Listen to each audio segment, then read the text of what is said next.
He's younger than the Cuban Revolution. At 57, Cuba's new president is the first non-Castro leader in 60 years. He will also be the first one to not have lived the revolution from its inception. Nonetheless, he's a child of this revolution, born in 1960, 2 years after Fidel Castro and his bunch of barbudos, or bearded ones, marched on Havana and reclaimed the island for the Cuban people. So who is Miguel Mario Diaz-Canel Bermudez? He's an engineering graduate who then taught at his alma mater. He joined Cuba's Communist Youth League and started steadily climbing the ranks of the party since 2003. He served in various capacities in the Cuban government and as Cuba's first vice president since 2013. His confirmation today as the country's president is not only a day ahead of his birthday, but also on the anniversary of the 1961 Bay of Pigs invasion, laden with history. That was the first attempt at overthrowing Fidel Castro by US-backed rebels. He may be a fan of wearing jeans, but that's as American as he'll get. Diaz-Canel is known for his harsh words for Cuba's dissidents and the United States. Crucially, he will remain under the watchful eye of Raul Castro. Mr. Castro will continue to serve as the head of Cuba's all-powerful Communist Party, but once sworn in, Diaz-Canel will also be tasked with pursuing reform. These were measures initiated by Raul Castro himself to open up Cuba's economy, to mend relations with the US. Diaz-Canel will also inherit a youthful population hungry for change on the Caribbean island, one of the world's last outposts of communism since the collapse of the Soviet Union. Cuba watchers and domestic analysts say that he will favor continuity over change in the early days of his presidency. Let's go to WION correspondent Giles Gibson, who's joining us from Havana.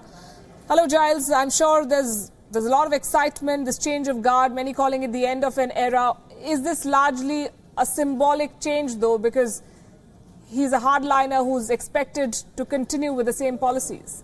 Well, that's right. There's been a lot of symbolism, a lot of sort of process, a lot of ceremony going on here in the Cuban capital over the last few hours. We saw the National Assembly meeting here in the Cuban capital.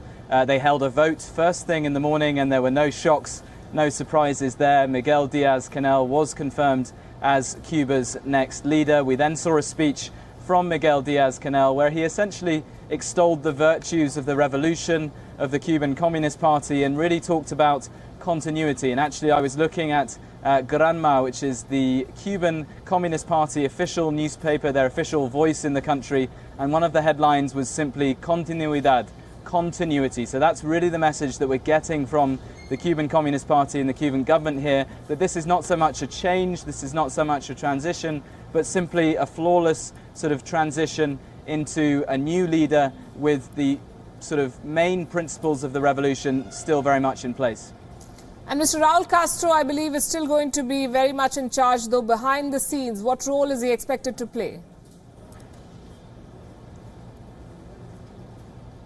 So Raul Castro has been confirmed as staying on as head of the Cuban Communist Party, which is really, in terms of the most powerful jobs in this country, that's right up there with the president. So we also expect him to stay on as head of the very powerful military here in Cuba. So really, with Raul Castro staying on, the expectation is that he will stay on in those twin roles. Many Cubans that we've been speaking to here have been saying again that this is not so much of a change, that the Castro family will still be holding on to the reins of power, even though they've given that title of president to someone outside of the Castro family for the first time in around 60 years. What do the people of Cuba say, the younger generation that, as we said in our report, is hungry for change? What does this revolution mean to them? We, sitting far away, have read stories of the revolution. It's almost romantic, the historic aspect. But what does it mean for the people of Cuba today?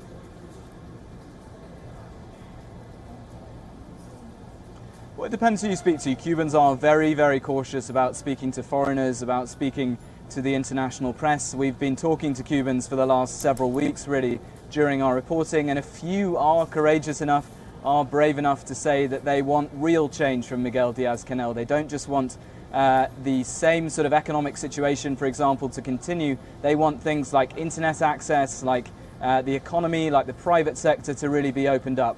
But other Cubans who you speak to, normally much older Cubans who remember Fidel Castro, they remember the days of the revolution in the 1960s and the 1970s, they will tell you that they still want this revolution to continue. They want the Cuban Communist Party and the Castro family very much to remain in charge. One woman who I spoke to, I said, there's going to be a change of president here this week, and she said, no, I want Raul Castro to stay on. So that's a reflection of some of the Cuban society, although there are younger voices calling for much more change.